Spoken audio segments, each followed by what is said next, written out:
Parece que estamos grabando, sí señor. Bueno, pues bienvenidos a la clase de hoy. Hemos decidido en el coloquio previo, cierto que con un alto grado de manipulación por mi parte, porque había muchos temas, así que he barrido para mi casa, para variar. Y sugería de alguna manera enlazar con la clase que dimos la semana pasada, que vive Dios, que fue densa, introdujo bastantes términos.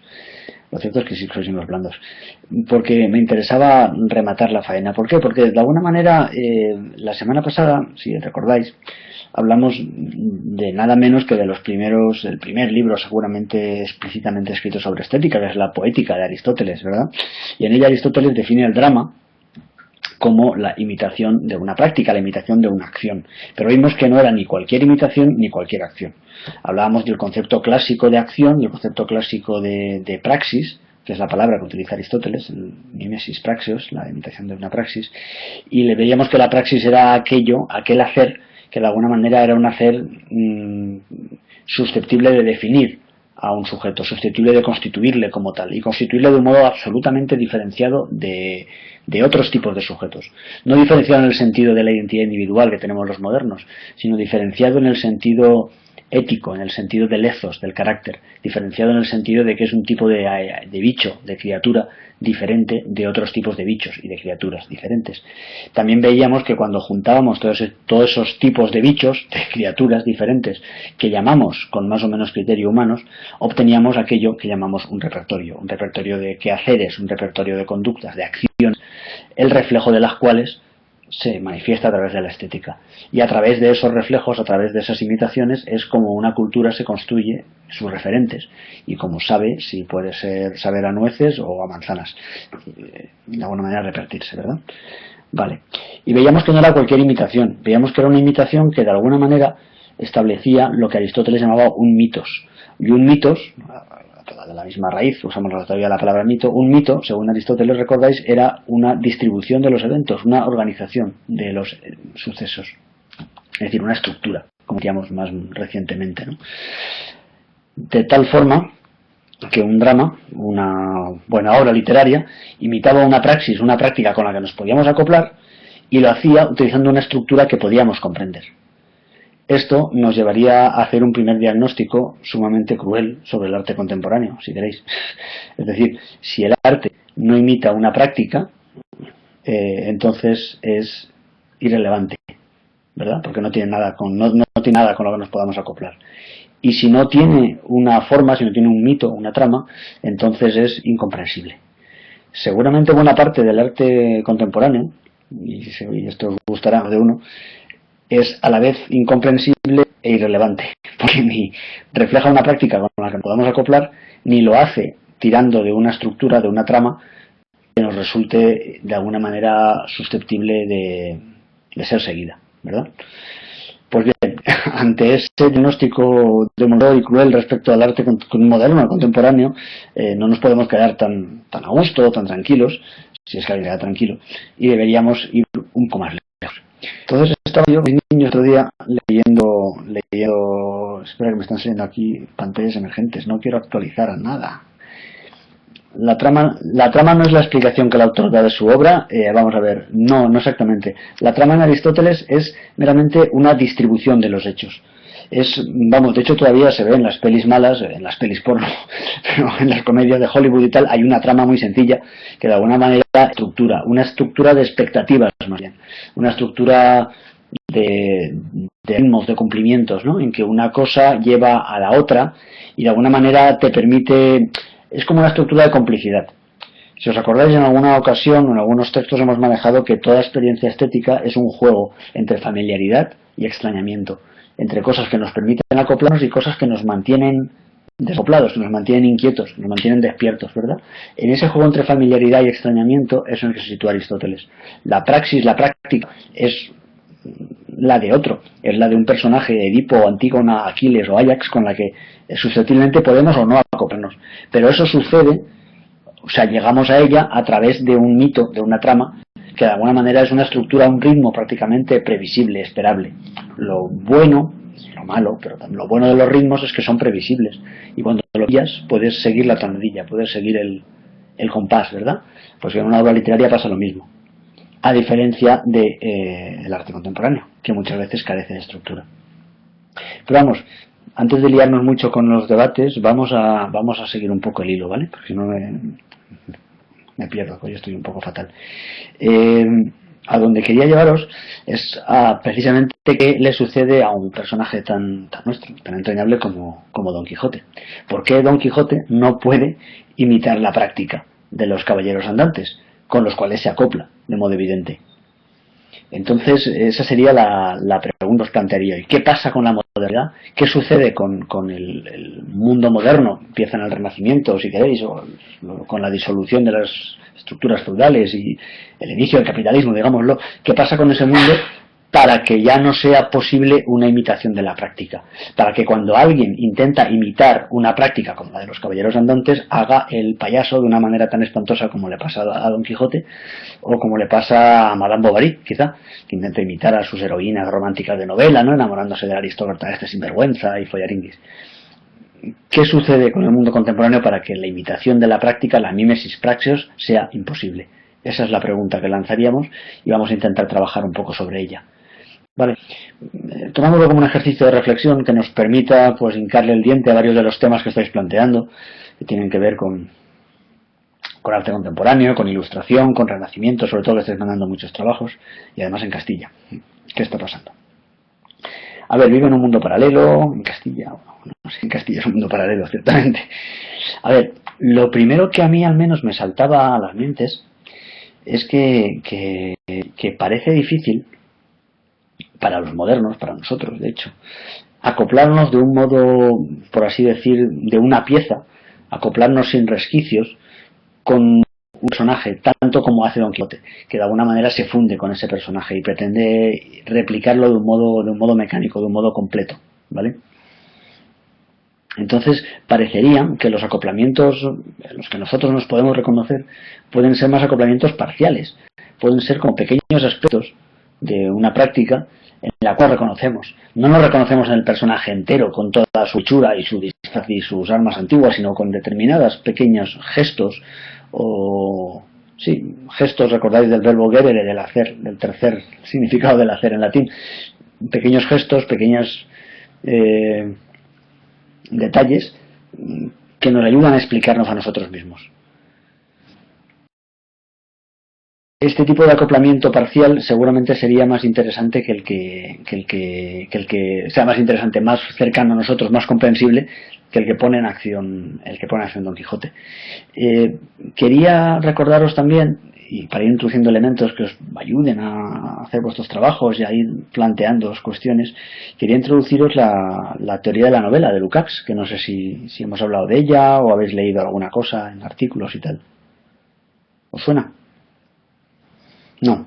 Bien, Lukács, a la hora de analizar la novela tal como la conocemos, la que empieza en el Renacimiento, tiene una fórmula muy bonita, muy discutible, pero muy bonita, que es la de definir la novela mediante él habla de la relación entre un individuo problemático situado en un mundo contingente. No sé si debo escribir esto. Un individuo problemático en un mundo contingente. Me explico. Don Quijote, Madame Bovary, es un individuo problemático. Es decir, es alguien que está desacoplado, es alguien que no está del todo engarzado en las dinámicas culturales, productivas, relacionales. Está desubicado, está desacoplado. Sus inteligencias no coinciden plenamente o no coinciden del todo o coinciden muy poco con las hegemónicas, por así decir. Es alguien que está fuera de juego, ¿no? Radicalmente. Los protagonistas de las novelas, de modo bastante definicional, sostiene Lukács, es su hipótesis, son individuos problemáticos. Empezamos pues por Don Quijote, por el Fausto, por Madame Bovary, podríamos seguir, pues qué sé yo, por Bouvard y Pécuchet. Son sistemáticamente individuos problemáticos, individuos que no acaban de cuadrar con el cacho de mundo que les ha tocado vivir. De hecho, si cuadrasen perfectamente, pues no habría mucha novela, ¿no? Sería una especie de, no sé, de novela muy mala en cualquier caso. Iba a decir Corintellado, no, Corintellado muchas veces maneja grandes desacopladas, ¿no? Pero vamos, ese tipo de cosas. Pero esto lo completa Lukács diciendo que es un individuo problemático en un mundo contingente. Es decir, un individuo problemático también podría ser un individuo de la era clásica. De hecho, hasta cierto punto, pues Edipo es un individuo problemático, tiene serios problemas, o Antígona lo es, ¿no? De repente encuentra quiebras, serias quiebras de acoplamiento, de relación con la legalidad instituida o con las costumbres instituidas, pero están en un mundo contingente. Un mundo contingente es lo contrario de un mundo necesario. En un mundo necesario las cosas son como tienen que ser. No sé si habéis escuchado la clase del año pasado, la de necesidad, posibilidad y efectividad. No, jeje. Pues habrá que repetirla este año. Es una clase muy importante para entender muchas cosas. Pero bueno, el caso es que lo necesario, rápidamente dicho, es aquello que es como tiene que ser y que no puede ser de otra manera, ¿vale? En cambio, lo contingente es lo que es, como es, pero que podría haber sido de otra manera perfectamente. De alguna forma porque todavía quizás está en ebullición, quizás todavía está en formación. Lo que sucede, y esa es la tesis de Lukács, que al fin y al cabo, en esa época cuando escribió la teoría de la novela, es un marxista en ciernes, un hegeliano en cualquier otro.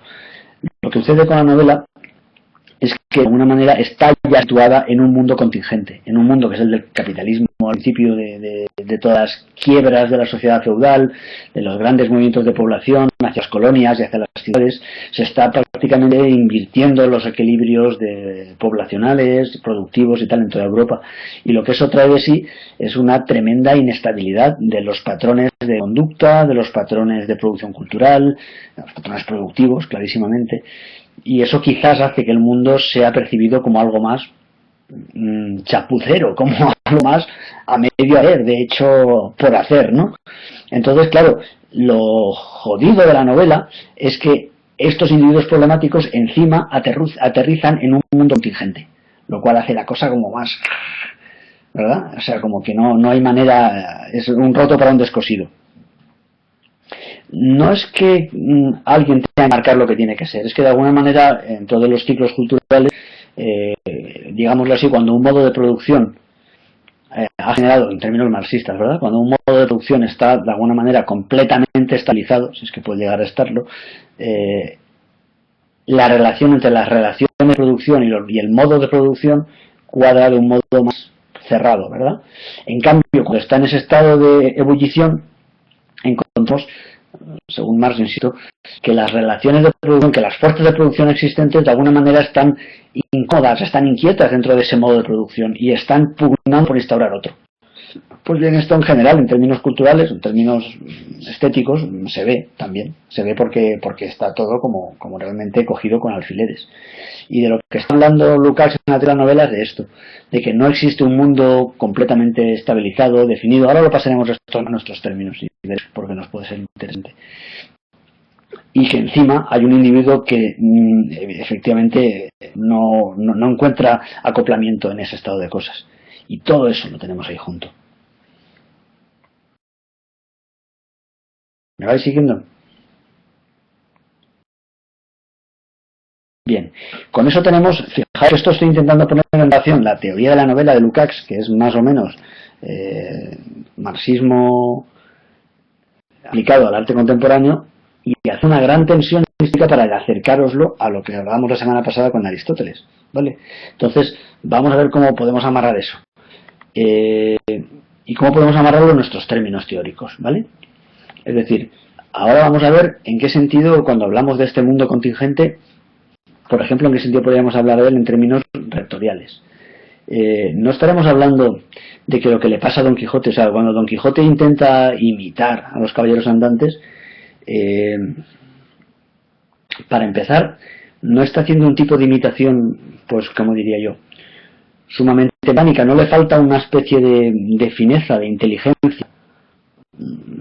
modal específica para poder captar ese tipo de trama, ese tipo de mito, mediante el cual podría comunicarse, acoplarse con sus iguales. Cuando Don Quijote sale vestido de caballero con la lata en la cabeza y el caballo y todos los elementos más o menos patéticos, pero que son copias, son remedos de los elementos clásicos y son copias literales. No establece ninguna mediación, no se inventa ningún mito, ninguna trama. Es una especie de adaptación pero absolutamente sin ninguna concesión. Efectivamente, él vive en su fantasía. El decir que él vive en su fantasía, de alguna manera, es una confesión de que es incapaz de establecer una modulación que haga que sus vecinos, que sus espectadores, entiendan algo. De alguna manera, Don Quijote en ese sentido es el primer artista contemporáneo, ¿verdad? O el primer romántico, porque es incapaz de establecer, de modular su inteligencia para que aquella práctica que él quiere imitar llegue a la gente a la que quiere afectar con ella. Y eso es Aristóteles. Aristóteles, recordad, nos decía que el drama era imitación de la práctica mediante un mito. Si carecemos del mito, si carecemos de la trama, la imitación de la práctica no llega. Y eso es lo que le pasa al bueno de Don Quijote. Imita una práctica, y tanto que la imita, pero carece de una trama, de una estructura de eventos que le facilite, que sea susceptible de hacer que esa imitación de práctica que hace él llegue a sus vecinos. Y lo que llega es una imagen patética y completamente discordante, que no cuadra con su programa, ni mucho menos. ¿Me seguís mejor ahora?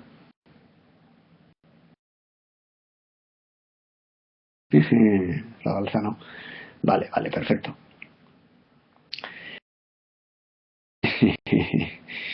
Bien, la siguiente cuestión es...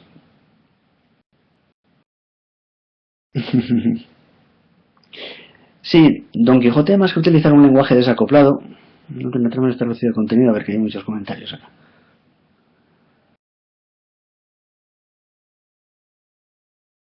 No, vamos a ver, no tener trama no es estar vacío de contenido. Don Quijote tiene mucho contenido. Lo que carece es de inteligencia operacional. Antes que hablamos de ejemplos operacionales, carece de inteligencia operacional para desplegar ese contenido que tiene. Es decir, él tiene algo que decir, pero carece de la capacidad de mediarlo. Porque al fin y al cabo, para eso estudiamos historia del arte y teoría del arte, ¿verdad?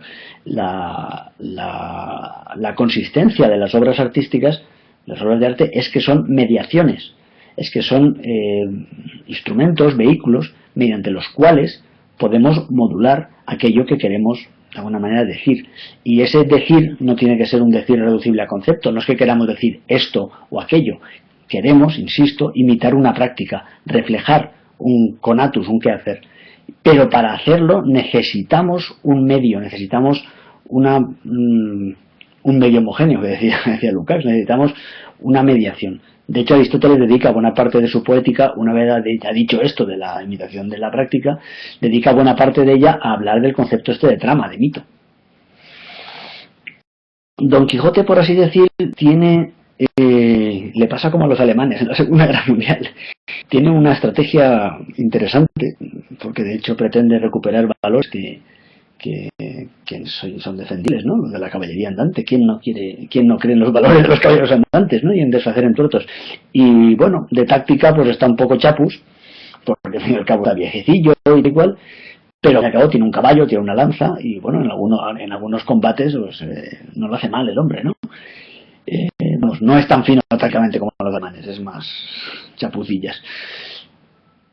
Lo que carece completamente Don Quijote, y con esto entramos con la pregunta que alguien hacía al principio, de lo que carece completamente Don Quijote es de arte operacional.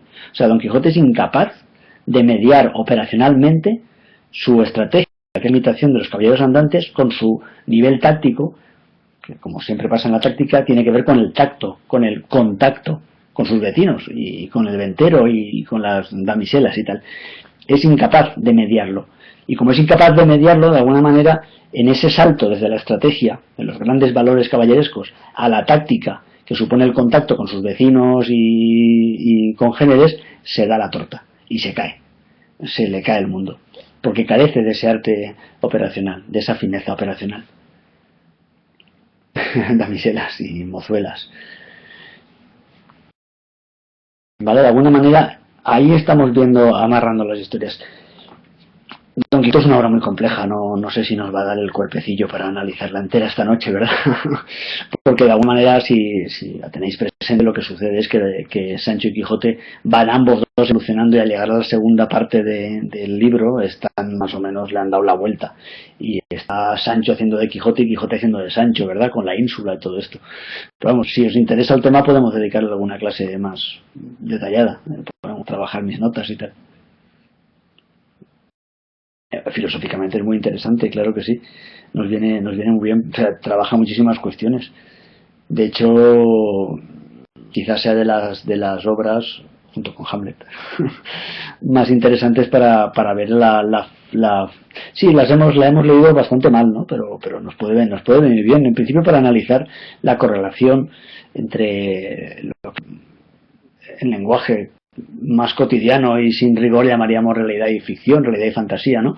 Pero nosotros, que somos constructivistas, ¿verdad?, sabemos que lo que llamamos realidad está siempre conseguido, y lo que está haciendo Quijote es una ofensiva, insisto, estratégicamente interesante, tácticamente variablemente afortunada, de proponer otro aparato perceptivo, otro aparato relacional al mundo, ver el mundo de otra manera, ¿verdad?, como hace cualquier artista, de hecho. Pero insisto, lo que le falla a Don Quijote seguramente sea la fineza operacional, la capacidad de modular y de mediar todo esto, ¿no?, con sus vecinos. Insisto también en ello, y seguramente con eso se acerque bastante al estatuto del artista contemporáneo, que puede tener un gran programa estratégico, pero realmente poca fineza operacional para llegar a una táctica de despliegue correcta. Eso nos llevaría a todo el tema del arte político también, ¿no?, cuando intenta, de hecho, ser efectivo y generar algún tipo de cambio social a través de cómo hacer con sus ingenios. Podría ser una clase, sí, podríamos planteárnosla tranquilamente.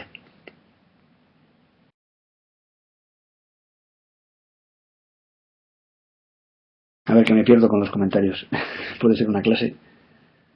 Que cuando yo quiera, vale, pues eso, la semana que viene la otra. Dejadme que me revise mis notas y me saque los 2 tomazos del Quijote y voy tomando notas. Da para varias clases, de hecho da para un máster, pero bueno. Vale. A donde yo quería llegar con esto era a que intentásemos reflexionar sobre cuál es el estatuto de esa teoría clásica de la mímesis de la práctica en nuestro mundo contemporáneo. Si todavía cabe hacer imitaciones de la práctica o si es completamente imposible imitar prácticas ahora. Es decir, si solamente caben acoplamientos parciales con pequeños aspectos de esas prácticas, o si por el contrario la incapacidad de imitar prácticas, grandes prácticas heroicas como la de Aquiles o la de Hamlet, se debe a nuestra propia chapuza operacional. Es decir, si realmente es una especie de maldición de la modernidad el hecho de que no podamos acoplarnos con grandes prácticas, con grandes figuras heroicas como las de la antigüedad clásica, o si esa imposibilidad de acoplarnos, más que a ninguna maldición histórica, se debe a que todos somos una especie de Quijotes, una especie de personajes un tanto patéticos en la medida en que somos incapaces de modular nuestras inteligencias para hacer que esas imitaciones sucedan bien. A ver, que tengo muchos comentarios. El artista contemporáneo tiene una estrategia, pero no una táctica buena. No, Escarba, vamos a ver, lo que yo estoy diciendo es justamente calibrar que ese tercer elemento, que es la operacionalidad, es seguramente lo que le falta a Quijote o lo que le falta a los artistas contemporáneos. La táctica es variable, la táctica tiene mucho que ver con el desempeño concreto, con el contacto concreto, ¿verdad?, con el enemigo o con el que tienes enfrente. Tiene que ver con el verbo griego tactos, tocar, ¿verdad? Y la estrategia, al fin y al cabo, es escoger un camino, ser capaz de adaptarlo, variarlo, etcétera. Pero lo que nos encontramos con Quijote es que efectivamente tiene una estrategia que es defendible, que es la de la imitación de las grandes prácticas de los caballeros, y una táctica que es la que tiene cotidianamente cuando trata con sus vecinos, cuando habla con ellos, a algunos de los cuales sorprende con su lucidez, que tampoco está necesariamente mal. Lo que definitivamente está tal de la muerte es la incapacidad de articular esas dos cosas, de tramarlas del todo. Porque Don Quijote, cuando habla de otras cosas, parece sensato, pero es cuando intenta casar su estrategia con sus contactos tácticos, es decir, con su despliegue cotidiano, cuando fracasa. ¿Por qué? Porque carece de una modulación, carece de precisamente el elemento que Aristóteles definía como clave a la hora de montar un drama, que era un mito, es decir, una trama, una organización de los eventos.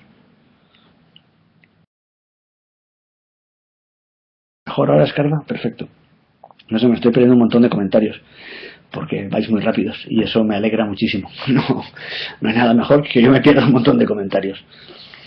Bueno, pues son y 34, aunque hemos empezado y 7, como me duele un poco la cabeza y la tengo muy gorda, como es notorio, vamos a dejar aquí la clase. quiero que quede esto ahí y la verdad es que tampoco quiero sentar cátedra ni mucho menos sobre esto. Creo que lo suyo es que lo vayáis introduciendo todo en la olla, ¿verdad? Y le vayamos dando vueltas porque ahí tenemos elementos interesantes. ¿La vas a ver de nuevo? Pues perfecto. Yo también tendré que verla de nuevo. Vale. ¿Algo para el de esta semana? Ya sabe Dios, intentaré lo que pueda. Bueno, os dejo pues, le echéis una ojeada, revisáis y sobre todo vamos pensando en esa posible clase, ¿no? Con el tema de Quijote, se me mata de plaga de amargura. Bueno, voy a parar la grabación, Venga, compañeros, buenas noches.